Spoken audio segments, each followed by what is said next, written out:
Peggy 12.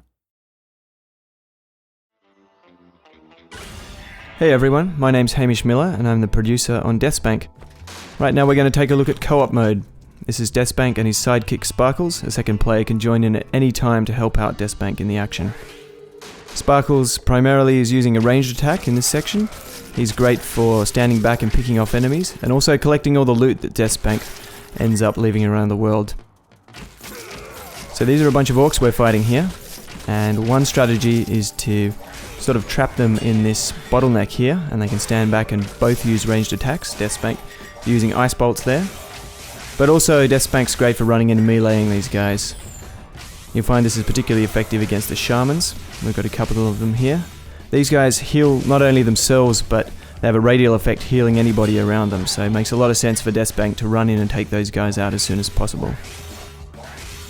If you do run in though, you need to be careful, because these guys share a health bar, which means you need to be particularly careful about the amount of damage you're taking. The good news is that when you start healing yourself, and DeathSpank can do that by drinking a potion or eating food, both characters will be healed at the same time. So we're going to take out the last couple of orcs, and then we'll take a look at the Pip village. And this will be a little bit more difficult, so we'll explore some of the other techniques that these guys can use together. This is Sparkle's flamethrower attack. As a hint and tip, you might find it valuable for DeathSpank to hang back and use ranged attacks while Sparkles holds them at bay with the flames. Then we have DeathSpank's spinning sword attack and Sparkle's third ability, which is to heal DeathSpank. Very valuable when you're surrounded by many enemies. DeathSpank can throw up his shield and run through a whole bunch of enemies to try and escape damage, and Sparkles will just have to be careful because he doesn't have a shield of his own, and there's some pretty effective flamethrowing. I think that's a verb.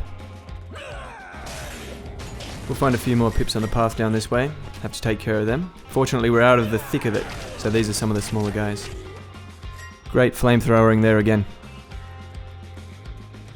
Now this is Sparkle's fourth ability. He unleashes a mini version of himself, and then he'll stand around for a little bit, chase and explode after any enemy in sight.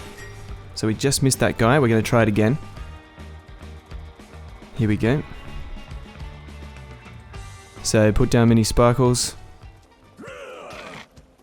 And my best advice is run, because when this guy explodes, he's extremely dangerous. And DeathSpank almost gets hit there, but we take that pip out. Fantastic. Now we're entering the Enchanted Forest.